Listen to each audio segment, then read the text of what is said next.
Hello, everybody in the Kingsverse. This is Johnny Johnston IV coming at you from Houston, Texas.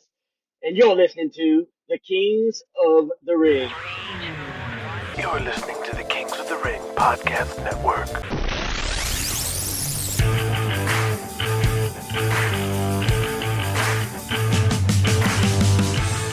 Welcome to wrestling's first audio drama, Kings of the Ring. I'm Steve Tatai, writer, director, and star of the show, and welcome to the go-home episode before Empire-Mania 3. That's right, only 3 episodes remain. This episode, then Empire-Mania 3, then the season finale at number 60. Kings of the Ring is intended for mature audiences.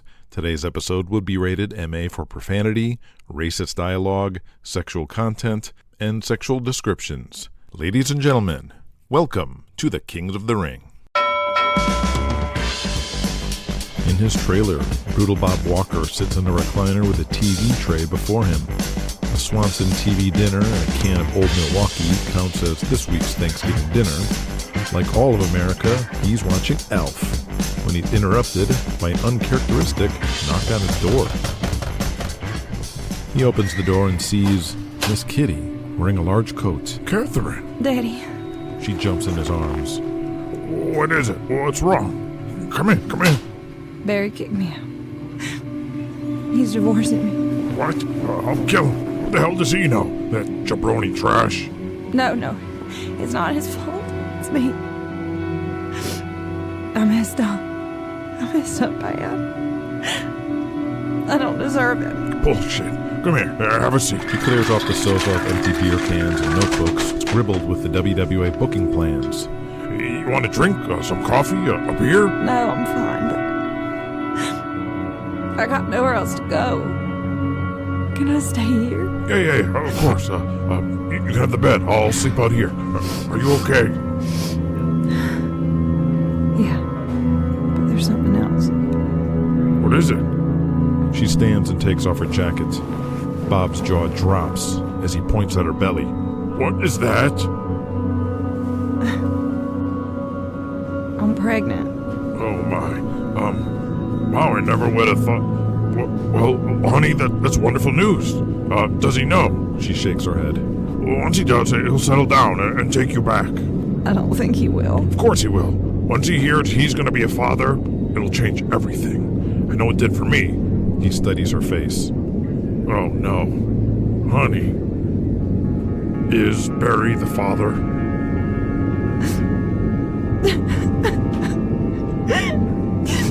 I don't know. Oh, boy. Kings of the Ring, episode 58.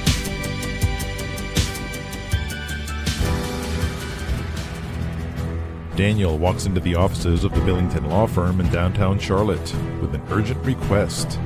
Thomas, I want to put you a vote to be president of the World Wrestling Alliance. Daniel, last we spoke, you're ready to sell the company. Now you want to be its president? And you're mad if you think they'll vote you in. You shall not pass. They've already sent me paperwork for your expulsion from the Alliance. None of that goes into effect immediately. That's why I still have the belts. It's just, I heard something. I think things might be different. So I want to make this move. Think about it. If I'm president, it solves all my problems.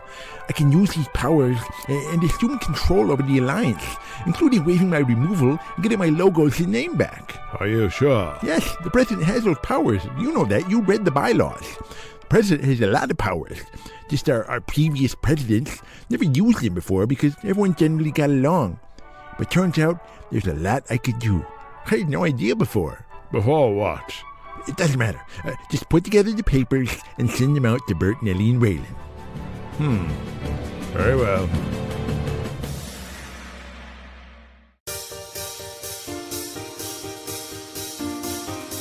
Hours before the doors open and the thousands of EWF fans file into the Civic Arena in Pittsburgh, Pennsylvania, its champion and biggest star, Thor Hansen, is on the arena floor, finally tracking down lead EWF agent Les Henderson. And, I don't know how else to say this, but I don't trust Goliath. Well, he is Goliath, and he knows his worth as a draw. He tends to take advantage of that. I mean, like, in the ring. I'm afraid he's gonna shoot on me or start some shit and not let me pin him or something. Oh yeah, that could be a problem. Not only is he big as an elephant, he's strong as one too. And he's a shooter. Learned the business at the carnivals in England. And all them old English guys were nothing but hookers. All of them. They taught him all kinds of shit. What the hell am I supposed to do? I can't just let him go into business for himself and pin me and turn the biggest match in wrestling history into a shoot. Yeah, you should talk to Buddy Melrose. He knows the counters for all that limey shit. He's an excellent shooter. That's why he was champ for so long. Maybe he can at least teach you how to avoid some shit if the big fella tries anything. I don't want to call Buddy. You got heat with him? Buddy Melrose? Everybody loves that guy. No, I just don't want to bother him. He's retired. Oh, he won't mind. He'd love to help. He loves you, Thor. I'm sure he'd want to... Listen, I ain't gonna call him, all right? Okay, geez Louise. Don't have a cow. You're a wrestler. Can't you teach me something? Gee, Thor, I don't know. I wrestled in college and I was okay, but before he went pro, Goliath was like a British national wrestling champ. Maybe I can teach you to defend against a takedown? Excellent. Thanks, Endo. What you have to do is sprawl. So come at me.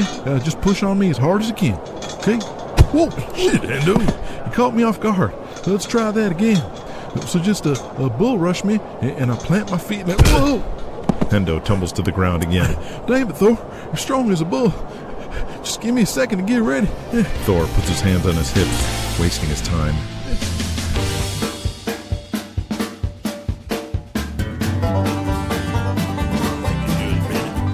A woman snaps a picture of Burt Ironside in a brown suit, cowboy hat, and bolo tie, beside a man with a large green mustache and black judge robes. Gabriel Angel, also in a suit, all in the judge's quarters. Burt opens a briefcase and pulls out an old championship belt, the center plaque barely larger than a drinking coaster. As a token of my gratitude, I want you to have this, Judge. It's my Texas Championship belt from 1967. I remember when you won this sucker. I was at the Sportatorium with this girl, had the biggest tits in all Texas, and could suck the chrome off a trailer hitch, if you know what I mean. Gabriel forces a smile and a nod of acknowledgement of his joke. Corruption at its finest. I'll blow it out your ass, boy. This is justice. Not sure I'd call it that. Call it luck, if anything else. Luck had nothing to do with it, Gabe. I pulled some strings and got rid of that Cletus ball buster and got someone more sympathetic to our cause. Yeah, a fucking mark. Would you rather go to jail? Of course not, Daddy. I mean, we won. Totally got away with it. All charges dropped, but I don't feel great about it. That's your problem. I want to celebrate. Where's Denny Wayne? He's probably waiting in my truck to suck my dick. At least someone's grateful for what I've done. I don't know. I really feel like a bullet was dodged. We need to make some changes. Things ain't going our way, and I feel like the shit's just starting to hit the fan. Business is down across the board. This publicity's killing us, but I feel like it's more. Hogwash. This was dragging us, and now it's been expunged. Now quit your belly aching. We're going to Bob White's barbecue for some fried chicken.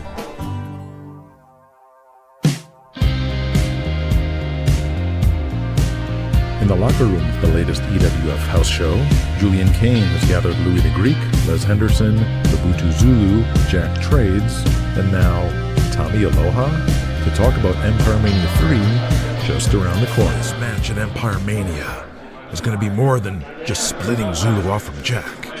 We're going to solidify the babyface turn by aligning you with Tommy Aloha. We'll do a schmaz where Trades gets the spear in the ring and Kong nails Zulu with it. Fans will freak out because they know this means Zulu will belong to Jack forever. Not when Tommy Aloha run out. Stop referee and tell them that Jack cheat. Jack argue with Tommy. Then Zulu get up, hit Kong with belly suplex, and Zulu is free man. Yes, no longer a slave. I thought I ain't a slave, that I'm like a baseball player. Not literally, just in the fans' eyes. It's your sense of fair play, Tommy, that brings you here. You've been following what's been going on and are sympathetic to M'Butu's whole deal.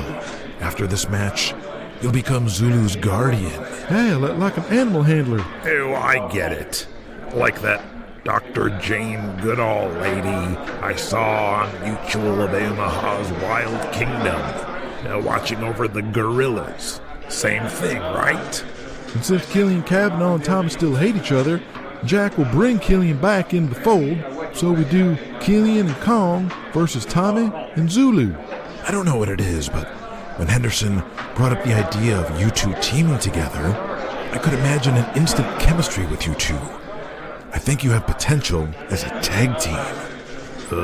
We were tag team champs in Greensboro. Tommy waves him off. That's our boss. Can't wait for that. Thor Hansen approaches the group, still a little sweaty from his session with Hendo. Julian, can I talk to you for a second? Of course. And Zulu, a special interview will be tomorrow morning at the diner across the street. Big boy. Antonio Sudler is who you'll be talking to. Nail this interview, and we'll get those assholes off our backs. And then we're scot-free to do whatever we want from now on. Julian and Thor step away, and Hendo and Louie walk off too, as Tommy and Zulu can finally let it out. Yeah, brother, we go team up again. If we win EWF tag belt one time, we gonna be the first ones to WWA and EWF World Tag Team Champions. Can't believe it. Hey, Herc, what the kind? He motions towards Julian. NAACP. What the fuck? They're giving us heat because the angle with me wrestling for my freedom looks too much like I'm an African slave fighting for my freedom from white owner Jack Traders. Oh, yeah. I never think about him like that before. But fuck him. Well, they're already on with the protesting, and it's going to get worse at Empire-Mania, and the press is about to get on us too. So,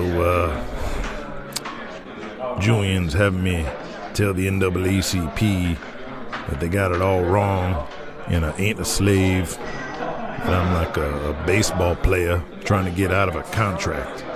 But you don't talk. He having you break kayfabe like this? Expose the business? I really don't know. I have to talk like Zulu, even though Zulu don't talk, and tell the NAACP that I'm cool with all this to get them off our back. What's the problem? I ain't cool with this. I mean, I could put up with things to a point, but I hate this angle. I hate this gimmick. And I sure as hell don't want to talk to no reporter and say, I don't even know what to say. I don't want any of this. Herc, already passed me on the card. With this angle at Empire-Mania, we gonna be number 2 babyface behind Thor. Number 2. I told you when we come here, we gonna make more money than ever. And that exactly what happened, yeah? Easy for you to say. You still got a cool gimmick. Get to carry around a surfboard and be this Hawaiian fantasy for all them rats. You don't have Jack Trades comparing you to an ape all day. Hey, we don't pick. Julian pick. And last I look, you check more better than mine. Ain't there more than just money? Don't be a mark. Money is the kind. Well, maybe it's not for me anymore. You just do what Julian say. I not gonna let you fuck this up for me. This my money now. Fuck you, Tommy. Julian and Thor are off in their corner of the locker room. I'm glad you found me. Wanted to be the first to tell you. Empire-Mania is officially the first ever $1 million gate in professional wrestling. We're not even sold out yet. We still have a few weeks until the show. Yeah, that's super. This is history. This is you and Goliath. Officially the biggest drawing match ever. We're not even done. Well, it ain't gonna mean much to me if I'm staring up at the lights. What are you talking about? Listen, dude, I need to know who's going over. Because Goliath told me to my face he won't put me over and that it's already a done deal. Was this your idea or his? He said that.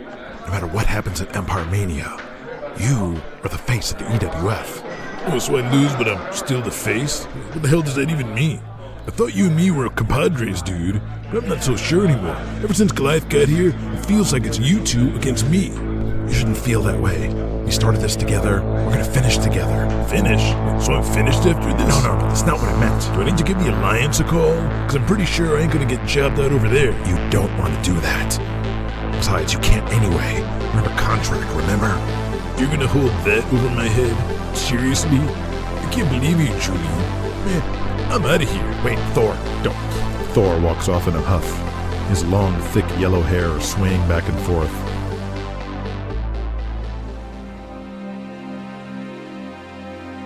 In the offices of AMW in Milwaukee, Freddie Fengler, the announcer and assistant who finds himself basically running AMW since Charlie died, at a desk, while at the main desk, Nelly stares off into space, tapping his pencil.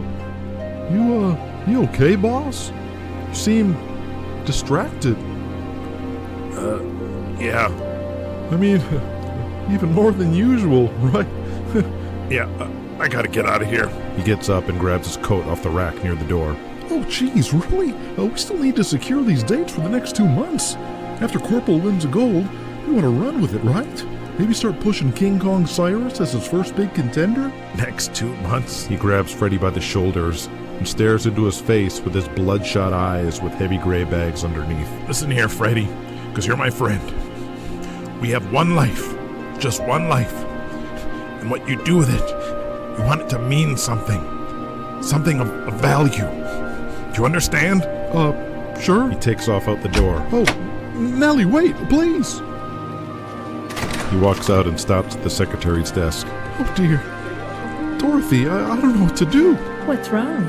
It's Nelly. I'm worried he's going to do something rash. I think he might be having a nervous breakdown.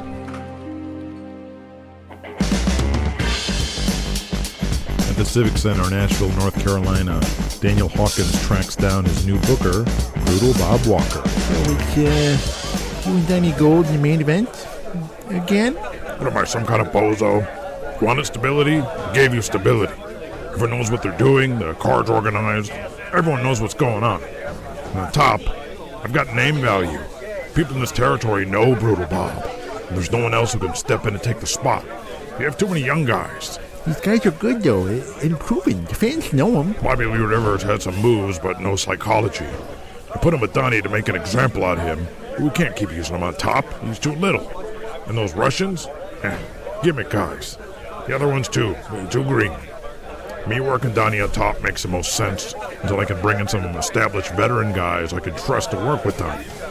Maybe I can split up this Diamond Club. Donnie can work a program with Pretty Boy Willie Dean. Don't do that. The Diamond Club is hot. I don't want to mess with that at all, okay? Fine. I won't touch your precious Diamond Club. I can put some more heat on me and Donnie.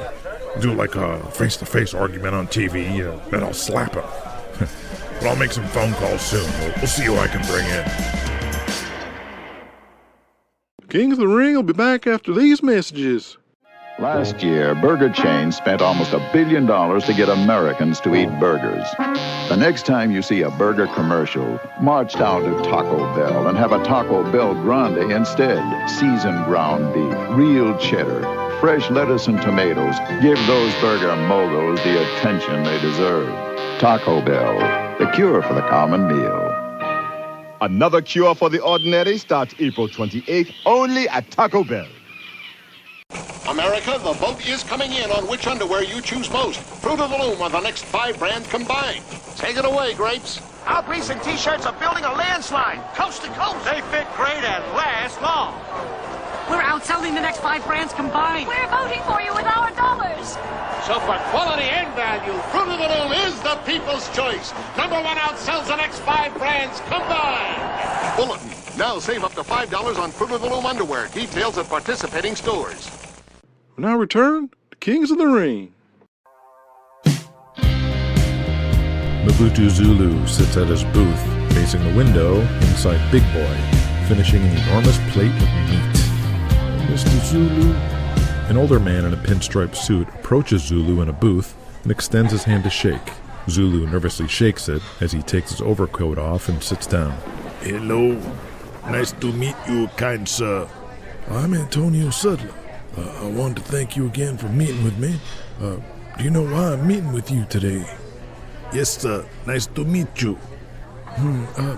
Listen, Mr. Zulu, I don't know how things go in Africa, but in America, what's been happening with you and this Jack Trades has been extremely offensive and racist. The NAACP's views on slavery are quite clear. Do you understand what I'm talking about? Yes, sir. Nice to meet you. He pauses and looks at him and looks down. Okay, there's a waste of time. We were hoping to get your side and possibly help you, but you can barely speak English. Thank you, Mr. Zulu, and best of luck to you. He gets up and puts his coat on. Wait, don't leave. Please, sit down. I'm sorry. You ain't from Africa, are you? I can't do this anymore. It's killing me. He puts his hand on Harris's shoulder. It's okay, brother. We're here for you. I'm here for you. He looks out and waves down the waitress and signals for coffee. Well, there's all an act then. Herc nods as he rubs his face with both hands. I'm from Atlanta. They found you in Atlanta and taught you how to wrestle and having you pretend to be from Africa? No. Okay. I've been wrestling for over 10 years. My name is Hercules Harris. I was WWA World Tag Team Champions with Tommy Aloha. We sold out the Greensboro Coliseum. 20,000 in North Carolina. Biggest crowd in Greensboro history. 5,000 people in the parking lot outside that arena. They had to listen to the match on speakers, we were so big. Sorry, brother, I don't watch wrestling. I just know Thor Hansen and Bad Leroy Brown. I remember he used to come to St. Louis. My brother loved that man. I'm friends with Leroy. He's my hero. He's why I became a wrestler. Does Leroy know what you're doing now? As M'Butu Zulu, wrestling for freedom and all. I don't talk to him much anymore. Because I can't look him in the eye since this. So why are you doing it then? You gotta understand, it's an act. I ain't from Africa, but that's how wrestling works. It riles the fans up, me being from Africa.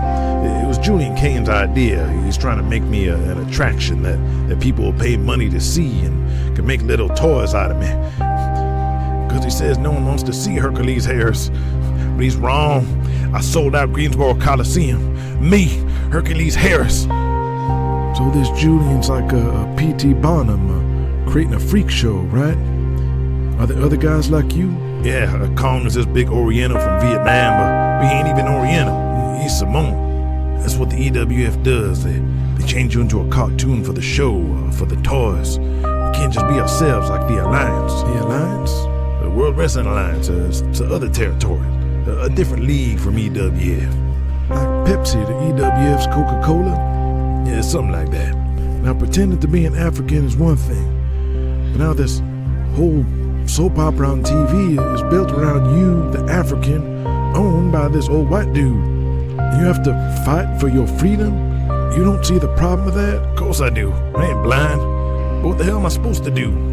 I gotta eat, man. I can play African, but they keep pushing this slave shit. I get it, brother. I get it. We didn't know what to think. Then this Julian Cain turkey calls us and says you're going to explain that there's just like a baseball player or some jive, but I'm glad you opened up. I know what's going on now. I can see your situation. You're like a real-life slave, ain't you? To this Julian Cain, and he's holding the chain. I can tell. The man stands up and pats his back and drops a 20 on the table. Just don't worry, brother. We got your back. No, stop. You can't say nothing. Shit, I don't know why I said all this. It'll expose the business and what I said about Julian. Please don't repeat what I said. I'm begging you. He'll fire me and I'll never wrestle again. Anywhere. Well, I meet with reporters and the rest of the board. What am I supposed to say? Just tell him. I don't know. Oh, man.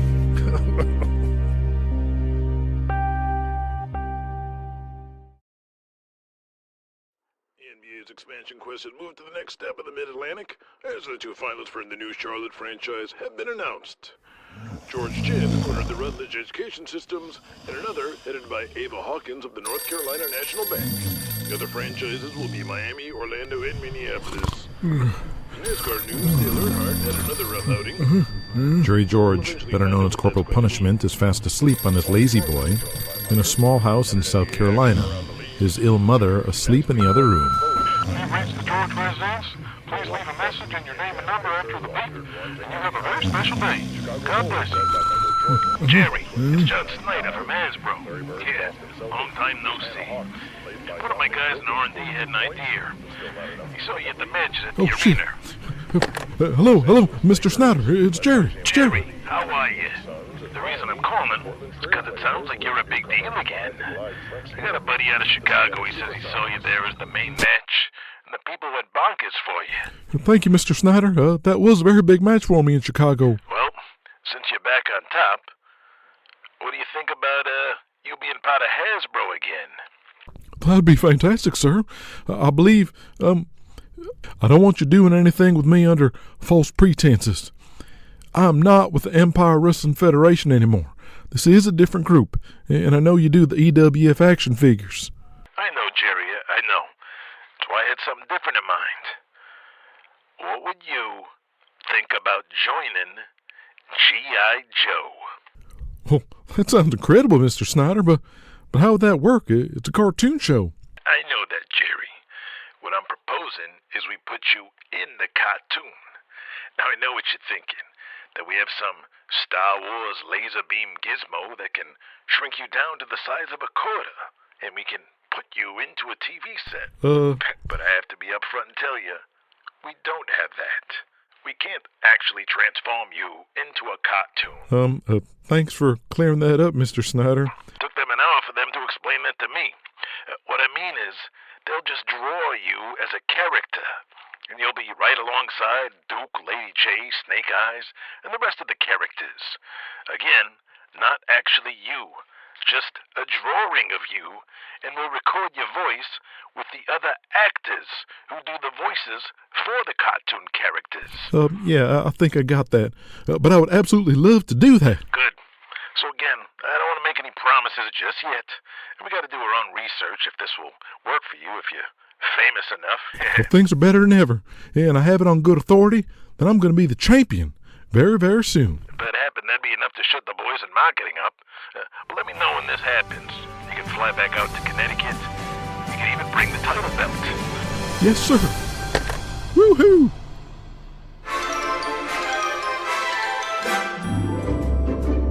Super agent Daniel Daybreak and Thor Hansen sit with famed Hollywood producer Robert Evans in the offices of Paramount Movie Studios. His walls adorned with pictures of Clint Eastwood, Dustin Hoffman, and John Wayne. I appreciate you, Bob, but Thor is in high demand. You know that movie Highlander? We already turned it down last year. We are selective on what Thor does. It has to be the right fit. The producer of The Godfathers, Chinatown, and head of Paramount says, Thor, I see big things for you in Paramount. You're going to be my next John Wayne.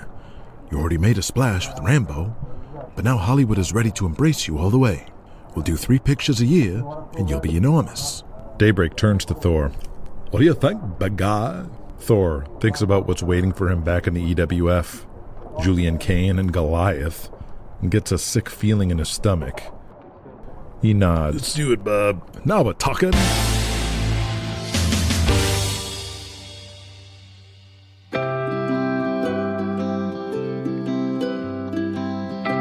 On Waikiki Beach in Hawaii, a tall, burly man lays out on a chaise lounge in the sun, a half-drunk bottle of beer beside him, his face covered up by a cowboy hat. Another primo, sir. Yeah, put on my Diners Club card. Excuse me, are you one of the wrestlers? He lifts up his hat and looks at the young Hawaiian. Outlaw Jesse James, kid. I'm wrestling at the Blaisdell tomorrow night. Yeah, I knew it, ba. The bartender owe me $3. Next beyond the house, brother. Thanks, kid.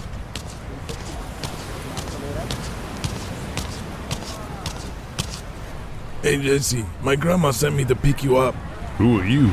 Christian James. Tovale's grandson?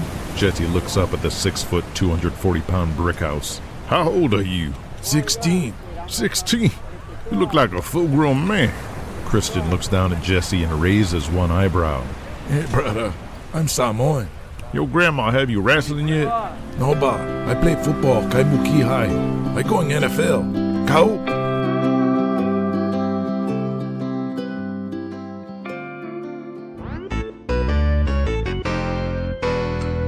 Daniel Hawkins is in his luxury bedroom with a call girl underneath him. She looks at her nails while he pumps away.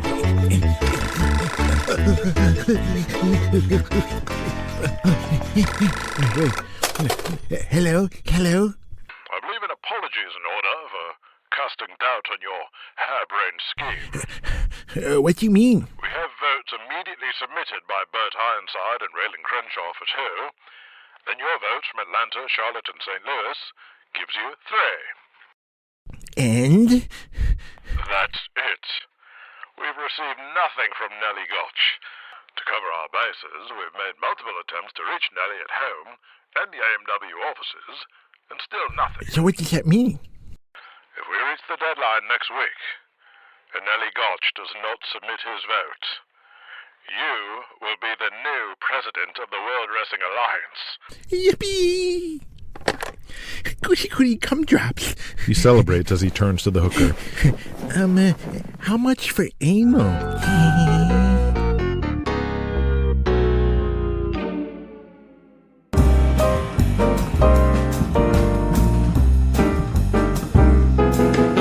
These are fine stogies indeed.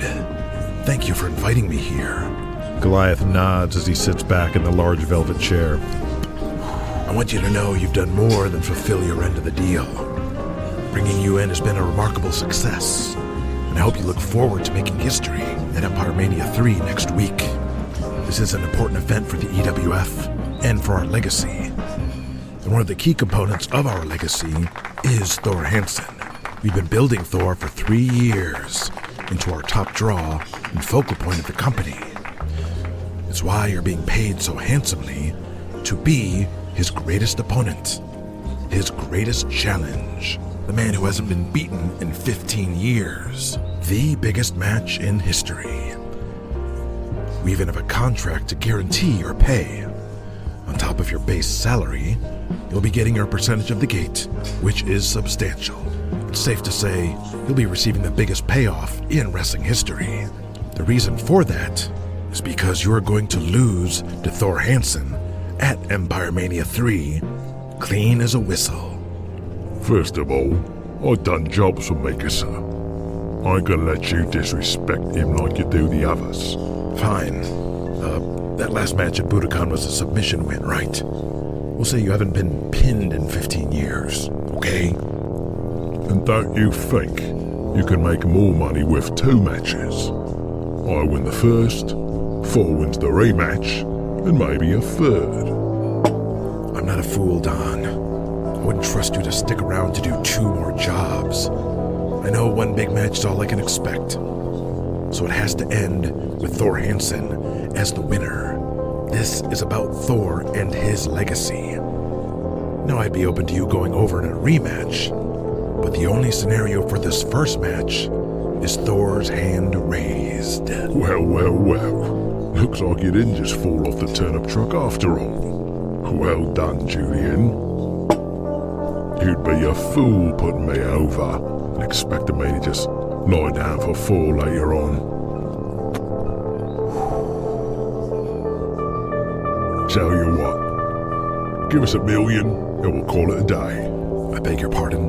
You heard me. $1 million for this favor. If we sell at the stadium, you will get pretty darn close to that, but I won't guarantee it. Nah, I don't mean my payoff. I mean a separate $1 million that you're gonna give me for doing the job. Are you insane? No, I'm a businessman, and this is business. This match is far too important now, Julian, and you know it. Oh, Christ. I don't have time for this. I have to catch a plane to Milwaukee. You signed a contract with me for a lot of money. This deal is contingent on you losing this match. You know that. Well, that part ain't in the contract, is it, love? What? What are you? You can't put something like that in a contract. Maybe you should have. We had a deal, Goliath. You cannot abandon us or this match or walk out the night of Empire-Mania.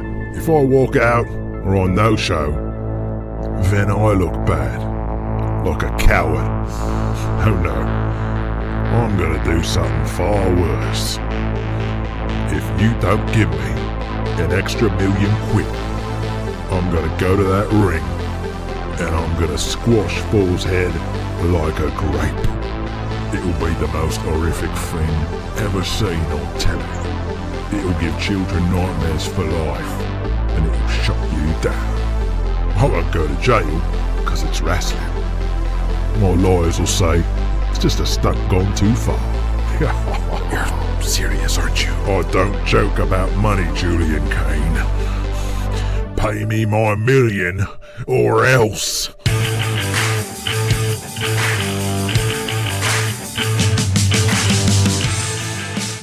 Today's deleted scene featured the first appearance of Dominic Dante visiting the EWF. I hope you enjoyed that scene, but if you did not hear it, that means you are listening to the free, wide-release version of Kings of the Ring. To hear these scenes and the extended edition of the entire Kings of the Ring run, visit patreon.com/KingsOTR for this and many more benefits. Next episode is Empire-Mania 3, and then the Season 6 finale as we close out 1986. Thanks so much for listening, and we welcome any and all feedback on social media or emailing partsunknown@kingsotr.com.